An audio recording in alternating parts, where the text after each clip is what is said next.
Salut Vatosokos, j'espère que tout le monde se porte bien. On se retrouve enfin pour un nouveau débrief, une nouvelle vidéo. Ça m'a manqué, voilà, de faire des vidéos sur le Paris Saint-Germain, malgré que les matchs du Paris Saint-Germain tels que j'ai vus aujourd'hui ne m'ont pas manqué, parce que franchement c'était quand même une purge, parce que oui, il y a eu quelques actions intéressantes, mais il a fallu quand même attendre à la 92e minute pour avoir un but. Hein, il y a encore un but de chance, hein, parce que voilà, Dembélé était au bon moment, au bon endroit au bon moment, quoi, tu vois. Parce que sinon, voilà, c'était quand même un match quand même pas terrible, on va dire. Hein, on s'est quand même emmerdé. Hein.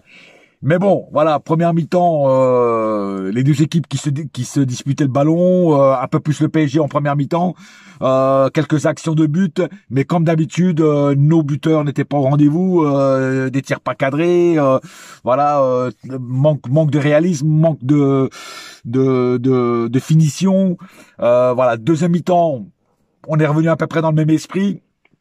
D'ailleurs, les deux mi-temps se ressemblent, hein, je veux dire franchement, les deux mi-temps se ressemblent, hein, les deux équipes sont à peu près du même niveau. Monaco reste une bonne équipe, hein, et mais j'ai vu un PSG vraiment pas du tout percutant, pas du tout comment dire, agressif, quoi, sur le porteur du ballon, quoi. Je veux dire, voilà, ils ont fait quelques trucs bien, mais moi je m'attendais à qu'ils soient plus agressifs sur le porteur du ballon, quoi, qu'ils étouffent carrément l'adversaire, qu'ils étouffent Monaco, voilà. Et ça, ils l'ont pas fait. Par contre, il y a aussi un truc qui m'énerve, c'est le coaching de Luis Enrique. Ah, ça commence à me casser les couilles, le coaching de Luis Enrique, hein. Parce que comment le mec il préfère jouer avec un faux neuf comme Kangingli, tu vois, que jouer avec un vrai neuf qu'il a sur le banc, un super neuf qu'il a sur le banc, qui est Gonzalo Ramos. Je ne comprendrai jamais un coach qui n'aime pas jouer avec un vrai neuf. C'est incroyable, mais vrai, mais je comprends pas ça. Hein. Je pouvais comprendre quand Ramos était blessé, mais là, il est en pleine possession de ses moyens, il est en pleine bourre, il est en pleine puissance, et le mec, il le laisse sur le banc. Il le fait rentrer à la 72e minute. C'est lamentable. Voilà. Moi, je dis franchement, c'est lamentable. Un joueur comme ça, quand tu l'as, tu le laisses pas sur le banc. Hein, tu mets pas des Dembélé, des Lee et je sais pas qui encore là, tu vois.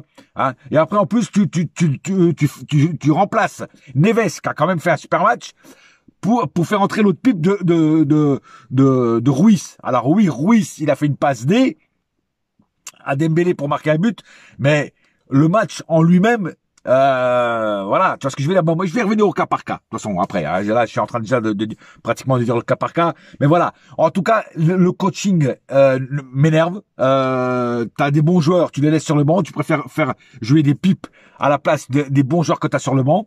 Même Barcola, tu le fais rentrer, tu te demandes pourquoi, parce que Barcola, dernièrement, c'est catastrophique. Hein. Mais bon, je vais revenir aussi au cas par cas. Non, le coaching de Luis Enrique m'énerve. Moi, je vous dis franchement, ça m'énerve. Voilà. Bon, on a gagné le match à l'arrache, hein, à la 92e minute. Mais je peux pas dire que j'ai vu un super PSG encore ce soir, quoi. Je veux dire, voilà. On a gagné, mais moi, je m'attendais à un truc mieux. Voilà. Surtout après les vacances, après les fêtes, tout ça, tu vois, les joueurs sont bien reposés, ils ont passé les fêtes en famille, tu vois, machin et tout. Je m'attendais à un truc meilleur, quoi, tu vois. Bon, ça s'est pas fait, voilà. Bon, voilà, on a gagné, voilà. Le plus important, c'est de gagner, et puis voilà, ça peut peut-être rassurer les joueurs, ça va peut-être les mettre en confiance, mais j'attends quand même mieux en deuxième période de cette équipe du PSG. Et justement, je suis impatient de voir si le mercato va bouger et quels joueurs ils vont ramener et quels joueurs ils vont vendre. Parce que c'est facile de blablabla, mais il faut aussi vendre et acheter ce qu'il faut vraiment acheter. Tu vois ce que je veux dire? Voilà, on verra. Ça parle. Il y a beaucoup de noms qui circulent, mais pour l'instant, je préfère pas parler parce que c'est que des rumeurs. Voilà. Maintenant, on va passer au cas par cas. Non. Aux statistiques du match. Alors, 28 tirs du côté PSG, 12 du côté Monaco. 28 tirs, les mecs, il y en a les 3 quarts qui sont pas cadrés, les mecs. C'est incroyable. 10 tirs cadrés, voilà, sur 28. C'est peu. Voilà. 5 du côté Monaco. 60% de possession côté PSG, 40 du côté Monaco. 591 passes du côté PSG, 403 du côté Monaco. 87% de précision de passe, pardon, côté PSG, 81 du côté Monaco, ça se vaut. 11 fautes du côté PSG, 13 du côté Monaco. 2 cartons jaunes du côté PSG, 1 du côté Monaco. Aucun carton rouge des deux côtés. 1 hors-jeu du côté PSG, 2 du côté Monaco. 13 corners du côté PSG, 2 du côté Monaco. 13 corners. Hein. D'ailleurs, les corners aussi, va falloir s'entraîner à l'entraînement parce que les corners, c'est pourri. Et puis les corners joués à 2, là, moi, ça m'énerve, ça. Franchement, ça m'énerve. Franchement, les corners comme ça m'énerve. Je sais pas pourquoi ils s'entêtent. On dirait que les mecs, ils savent pas centrer. Hein, moi, ça m'énerve. Voilà. Et puis ils savent pas centrer, hein, parce que la plupart du temps les centres sont à ras de terre. Alors des fois ça passe, mais normalement quand tu fais un centre c'est en haut, pas en bas. Tu peux le faire en bas aussi, mais normalement c'est plus en haut. Tu vois ce que je veux dire, voilà. Enfin bref, en tout cas il y a beaucoup de lacunes que j'ai vues encore aujourd'hui qui ne sont pas remédiées encore, qui ne sont pas gommées.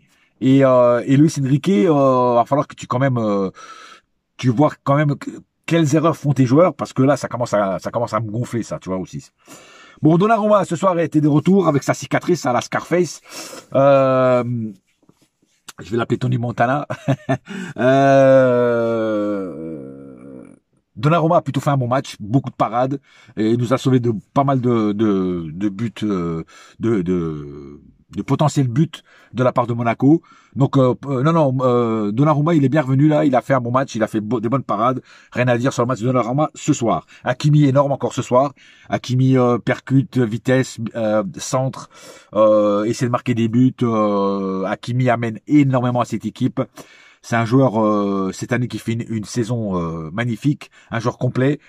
Voilà, rien à dire sur Hakimi encore ce soir. Marquinhos pareil, Marquinhos a tenu sa baraque à frites. Il a aussi essayé de marquer des buts de la tête, comme d'hab, Marquinhos très bon, voilà, et je suis très satisfait du match de Marquinhos. Pareil pour Pacho est énorme. Encore une fois, je vois Pacho qui sauve des trucs, mais un truc de fou, quoi. Alors Pacho, ça va être dur de lui enlever sa place de titulaire à Pacho, hein, parce que voilà, Kipembe, je sais pas si tu vas réussir à lui piquer sa place, et même Lucas Hernandez, ça va être chaud quand même pour lui piquer sa place. Mais bon, enfin en tout cas, Pacho, il est titulaire indiscutable. Nuno Mendes a fait aussi un bon match. Il a commis une petite erreur à la fin où il a fait une petite boulette, mais il s'est bien rattrapé après. Mais dans l'ensemble, un bon match de Nuno Mendes aussi. La défense a été plutôt bonne. Voilà, on va dire ça comme ça. João Neves, pareil, João Neves énorme. Moi, je comprends pas, comme je disais tout à l'heure, je ne comprends pas que Luis Enrique le sort pour faire entrer l'autre pipe de Ruiz, qui justement, là, je vais en parler, Ruiz, qui pour moi, qui a été pas bon du tout, à part sur la passe D qu'il a fait à Dembélé, tu vois, mais sinon, Ruiz n'a pas apporté un grand champ. À un moment, il est tout seul, le mec, il divise complètement, il tire à droite, complètement à 2 mètres de la cage, quoi. Bon, après, il s'est excusé, mais voilà, quoi, je veux dire, voilà.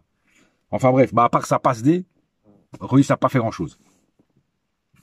Vitinha énorme encore ce soir, pareil, vitesse, percussion, il vient défendre, il vient aider à la défense. À un moment, c'est lui qui sort une occasion dangereuse de la part de Monaco. Donc vraiment aussi un très bon match de Vitinha.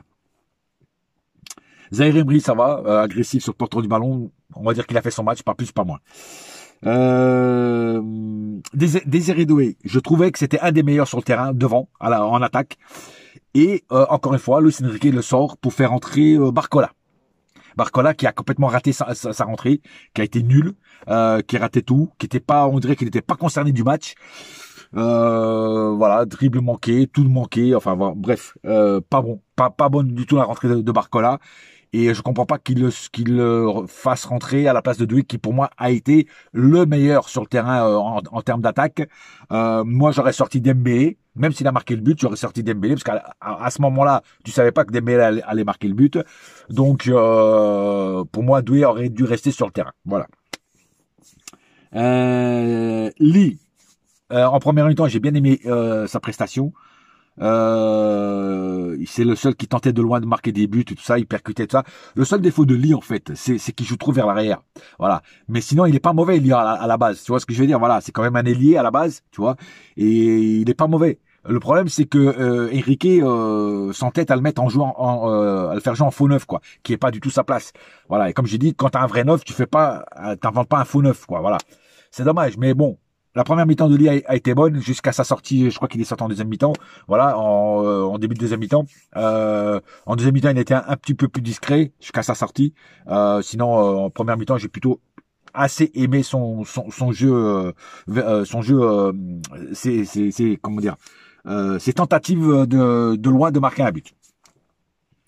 Désolé, je suis un petit peu malade. J'ai mal à la gorge, pour ça je peux pas crier trop aujourd'hui, tu vois. Alors Dembélé, justement Dembélé, Dembélé, s'il n'aurait pas marqué le but, je l'aurais mis dans les flops, parce que Dembélé, encore une fois, à part vouloir jouer les Brésiliens et dérouler toute l'équipe et s'en mêler les pinceaux et perdre les ballons, combien de ballons il a perdu, mec, combien de ballons il a perdu, c'est incroyable, c'est incroyable. Dembélé, c'est un mec que moi je peux plus voir sur le terrain, je peux plus voir. Alors oui, il a marqué le but et je sais qu'il y en a qui vont se satisfaire de ça, mais moi Dembélé, c'est pas assez. Dembélé, il a marqué un but parce qu'il était au bon endroit, au bon moment. Et encore, quand il tire, il a hyper croisé son but, le ballon a failli sortir. C'est incroyable. Mais bon, et Ramos était pas loin, il aurait pu le ramener dans les cages. Mais tu vois ce que je veux dire? Non, Dembélé, je veux dire, je veux dire, franchement, s'il n'aurait pas marqué son but, pour moi, c'était un match raté encore de Dembélé. Alors, je sais qu'il y en a qui vont me dire que je m'acharne sur lui, mais moi, je le critique parce que je vois ce qu'il fait sur le terrain. C'est toujours la même chose. C'est toujours les mêmes conneries qu'il fait, tu vois. Le mec, il essaie pas de gommer ce qui est mauvais en lui pour essayer de faire un truc meilleur. Non, lui c'est voilà, et c'est là que je comprends pas que Luis Enrique le laisse tout le match quoi. Voilà, je comprends pas.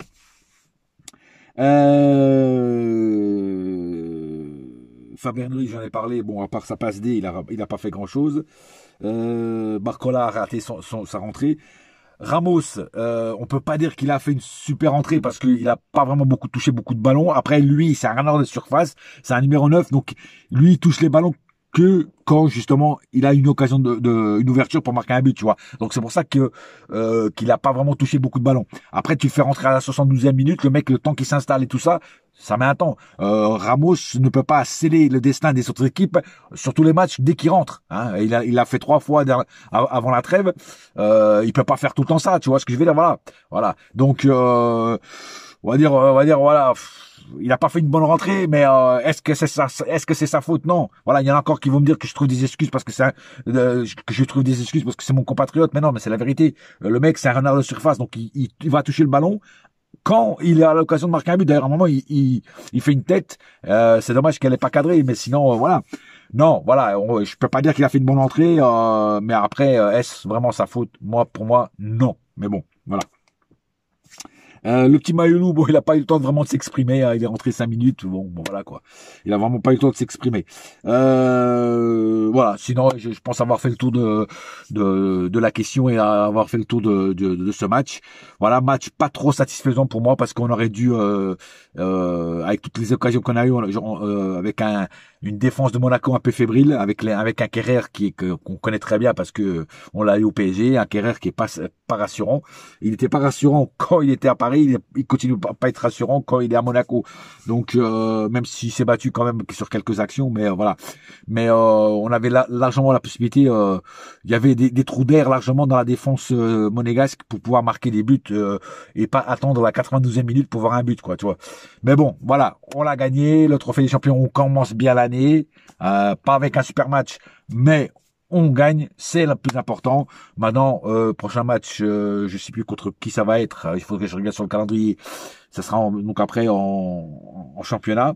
On a un très très très gros calendrier en janvier, hein, avec des 2 rencontres en Ligue des Champions plus des grosses équipes de la Ligue 1 à jouer. Donc voilà, dont Lens et tout ça quoi.